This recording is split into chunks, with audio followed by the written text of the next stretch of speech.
And so, who of us is to say whether or not we felt like his life was at threat?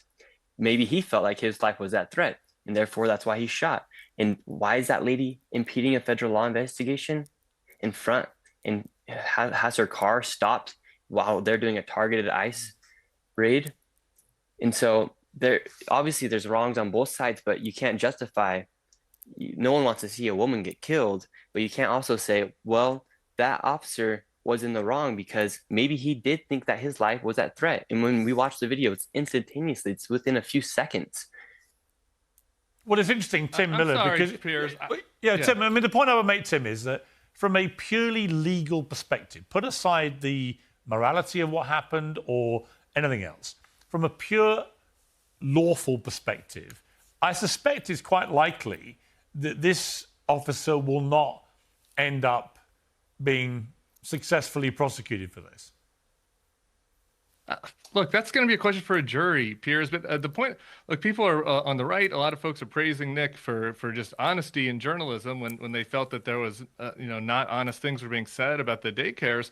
Can we just be honest about this? Like, there is no way this person's life was at risk. The third shot, no one will address this. The third shot that he shoots, he is to the side of the car. He shoots her through the driver's side window. The car has already passed him. And then he calls her a fucking bitch. Like, this guy's life was not a threat. And let me tell you, you're trying to make this, and others, they try to say it's a both sides saying, oh, it's a partisan. Obviously, the Trumpers defend him and the never Trumpers don't.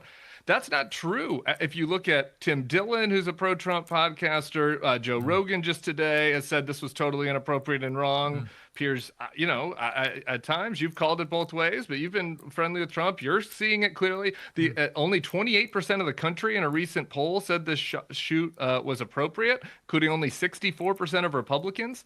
Like, any 10% of independents. Nobody who looks at this with open eyes can think this was justifiable.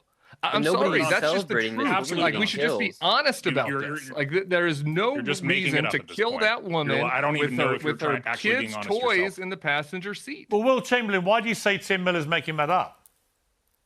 Well, he's essentially accusing all of us of bad faith. Like, I'm a lawyer. Yeah. I've been trained. I've read a lot about the law of self-defense. This was the most obvious self-defense shoot I've seen in quite some time. Really? And come on. Really? Absolutely. He's directly in front of the car, 2 feet in front of the car. And she's barely moving. Make it to a grocery store parking lot, Will. How do you get out of Walmart without shooting somebody? I'm hoping you're not carrying a weapon when you're going through the grocery store parking lot. Because every day across the country, people are more scared than this guy. This is crazy.